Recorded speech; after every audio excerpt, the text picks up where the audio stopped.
Good morning my Swiss family, YouTube family, কেমন আছো তোমরা সবাই? আশা করি সবাই ভালো আছো। আমি এখন বেরিয়েছি একটু ডাক্তারের কাছে। শরীরটা একটু ঠিক না, মানে অ্যাকচুয়ালি আমার সি সেকশন হয়েছিল, তো সেখানে একটু পেন করছিল কিছুদিন ধরে। ঠিক আছে, কিছুদিন ধরে পেন করছিল আর একটু অস্বস্তি ভোগ করছিলাম।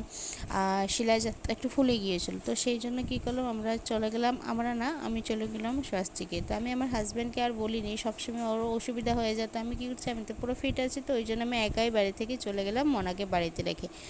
তো আমার হয়েছিল, ডেলিভারি হয়েছিল স্বস্তিকে মহিব সাহু স্যারের কাছে। তো উনি খুব ভালো, ওনার হাত খুব ভালো, মানে একটা মানে কি বলবো, একটা মানে এত সুন্দরভাবে উনি ডেলিভারি করে, এত সুন্দরভাবে ওদের ব্যবহার, এই হসপিটালের নার্সদের এত সুন্দর ব্যবহার, খুব ভালো লাগে, খুব পছন্দ। তাই ওদের সাথে আমার একটা ফ্র্যাঙ্কলি রিলেশন হয়ে গিয়েছিল। তো ওরা আমার নাম দেখলেই চিনে যেত যে আমি বলে, ঠিক আছে। তো ওর নাম আমি আগে লিখিয়ে নিয়েছিলাম। তো ওর নাম লিখে আনার পরে এখানে এসে জাস্ট আমি বলেছিলাম যে ব্রাউন কালারের যে উপরে শার্ট টাইপের পরে আছে, হাফ শার্ট, ও আমার নামটা লিখেছিল। তো বললো যে ঠিক আছে, তুমি একটু বসো, ভিতরে একজন ক্লায়েন্ট আছে, ওই ক্লায়েন্টটা বেরোনোর পরে তারপর তুমি চলে যাবে। তো এখানে আরও নার্সরা সব বসে আছে।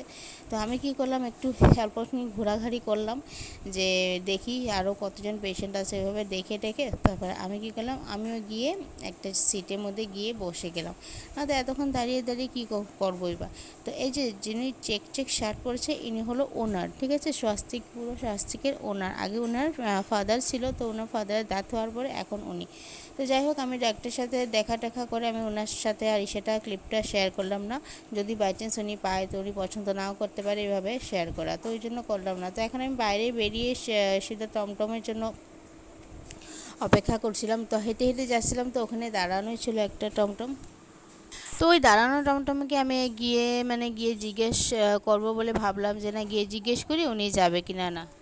কারণ সব দাঁড়ানো অটো যে যাবে সেটা না, অনেক সময় এরকম ওরা অটো দাঁড়া করিয়ে ভিতরে ওরা রেস্ট করতে থাকে, আরাম করতে থাকে, ঠিক আছে। তো আমি কি করলাম, গেলাম জিজ্ঞেস করলাম, তো উনি বললো যে হ্যাঁ যাবে বলে।